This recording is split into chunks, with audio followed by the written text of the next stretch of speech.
নমস্কার বন্ধুরা, আমি সুমি। আপনারা দেখছেন সুমির রান্নাঘর। আবার একটা রেসিপি নিয়ে চলে এলাম আপনাদের মাঝে। কচুর মুখি দিয়ে চিংড়ি মাছ আলুর তরকারি। আপনাদের কাছে একটাই অনুরোধ, আমার ফুল ভিডিওটা দেখবেন। ফুল ভিডিওটা দেখার অনুরোধ রইল। ভিডিওটা যদি ভালো লেগে থাকে চ্যানেলটাকে সাবস্ক্রাইব করে ভিডিওটা লাইক দিয়ে দেবেন। চলুন তাহলে রেসিপিটা শুরু করা যাক। তরকারিটা রান্না করার জন্য একটা কড়া বসিয়ে নিয়েছি। কড়াটায় আমি কিছুটা জল দিয়ে নেব। কচুরমুখিটা দিয়ে দেবো। আমি সুন্দর করে ধুয়ে নিয়েছি। কচুরমুখিটাকে সিদ্ধ করে নেব সুন্দর করে। আমি একটা থালা দিয়ে ঢেকে দেবো, দিয়ে কচুরমুখিটাকে সুন্দর করে সিদ্ধ করে নেব। দেখুন বন্ধুরা, আমার কচুরমুখিটা কিন্তু সিদ্ধ হয়ে গেছে। এখন কচুরমুখিটাকে আমি তুলে নেব। কচুরমুখিটাকে আমি নামিয়ে নেব। ওই কড়াইটাকে আমি আবার বসিয়ে নিয়েছি। কড়াইটা গরম হয়ে গেছে। আমি সর্ষের তেল দিয়ে দেব। তেলটা গরম হয়ে গেছে। এখন আমি কিছু চিংড়ি মাছ ভেজে নেব। দিয়ে দেবো সামান্য একটু নুন, দেবো সামান্য একটু হলুদ গুঁড়ো, দিয়ে মাছটাকে একটু ভেজে নেব। দেখুন বন্ধুরা, আমার চিংড়ি মাছটা কিন্তু ভাজা হয়ে গেছে। আমি খুব বেশি ভাজিনি, হালকা করে মাছটা ভেজে নিয়েছি। তুলে নেব। মাছ ভেজাটা তুলে নিয়েছি। আমি আরও সামান্য একটু তেল দিয়ে দেব। এই মাছ ভাজা তেলের মধ্যে সামান্য আরও একটু তেল দিয়ে দিলাম। এখন আলুটাকেও ভেজে নেব। দিয়ে দেবো সামান্য একটু হলুদ গুঁড়ো, দেবো সামান্য একটু নুন, দিয়ে আমি আলুটাকে ব্রাউন করে ভেজে নেব। দেখুন বন্ধুরা, আলুটাও কিন্তু ব্রাউন করে ভাজা হয়ে গেছে। আলুটাকেও তুলে নেব। এই আলু ভাজা তেলের মধ্যে দিয়ে কালো জিরে ফোড়ন, দিয়ে দেবো দুটো শুকনো লঙ্কা, দুটো তেজপাতা, দিয়ে দেবো দুটো টমেটো কুচি, দিয়ে দেবো 1 চামচ মতো রসুন বাটা, দিয়ে দেবো 1 চামচ আদা বাটা, দিয়ে দেবো কিছুটা কাঁচা লঙ্কা দুটুকরো করে রেখেছি। কাঁচা লঙ্কাটা দিয়ে নিলাম। কাঁচা লঙ্কাটা দিয়েও আমি কিছুক্ষণ রান্না করে নেব। দেখুন বন্ধুরা, মশলাটা কিন্তু কষা হয়ে গেছে। আদা রসুনের কাঁচা গন্ধটা চলে গেছে।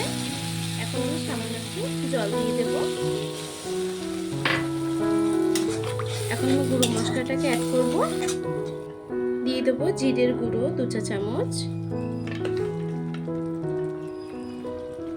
দেবো মৌরি গুঁড়ো 1 চা চামচ, দেবো ধনে গুঁড়ো 1 চা চামচ, দিয়ে দেবো স্বাদ মতো নুন, দিয়ে দেবো হলুদ গুঁড়ো 1 চা চামচ, দিয়ে দেবো ঝাল লঙ্কার গুঁড়ো 1/2 চা চামচ।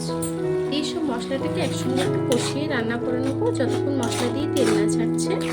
দেখুন বন্ধুরা, মশলাটা কিন্তু সুন্দরভাবে কষানো হয়ে গেছে। এখন আমি ভেজে রাখা আলুটা দিয়ে দেবো। ভাজা আলুটা দিয়ে দিলাম। আলুটাকে দিয়েও আমি মশলার সঙ্গে কিছুক্ষণ কষিয়ে রান্না করে নেব। আলুটাকে মশলার সঙ্গে আমি কিছুক্ষণ কষিয়ে নিয়েছি। এখন জল দিয়ে দেবো। আপনারা ঝোলটা যতটা রাখেন সেই অনুযায়ী জলটা অ্যাড করবেন। জলটাকে দিয়ে আমি একটু নেড়ে চেড়ে আরও কিছুক্ষণ রান্না করে নেবো তরকারিটাকে। দেখুন বন্ধুরা, তরকারির ঝোলটা কিন্তু ফুটে গেছে। এখন আমি যে কচুরমুখিটা সিদ্ধ করে রেখেছিলাম সেই কচুরমুখির খোসাগুলো আমি ছাড়িয়ে নিয়েছি। এখন কচুরমুখিগুলো দিয়ে দেবো। আমি ঝোলের মধ্যেই কচুরমুখিটা দিয়ে দিলাম।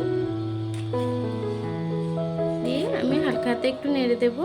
যেহেতু কচুরমুখিগুলো সিদ্ধ করাই ছিল, বেশিক্ষণ কিন্তু তরকারিটা রান্না করা লাগবে না। আমি আরও কিছুক্ষণ তরকারিটাকে রান্না করে নেব। দেখুন বন্ধুরা, তরকারিটা কিন্তু প্রায় হয়ে এসছে। ঝোলটা অনেকটা টেনে গেছে। এখন আমি ভেজে রাখা চিংড়ি মাছটা দিয়ে দেব। উপর থেকে চিংড়ি মাছটা দিয়ে দেব। আরও 2-5 মিনিট রান্না করে নেবো তরকারিটাকে। দেখুন বন্ধুরা, আমার তরকারিটা কিন্তু হয়ে গেছে। এখন তরকারিটা নামিয়ে নেব। আমি নামানোর আগে সামান্য একটু উপর থেকে ধনেপাতা দিয়ে দেবো। একটু ধনেপাতা কুচিটা দিয়ে দিলাম। ধনেপাতাটা দিয়ে একটু নেড়ে আমি গ্যাসটাকে বন্ধ করে দেব। তরকারিটাকে নামিয়ে নেব।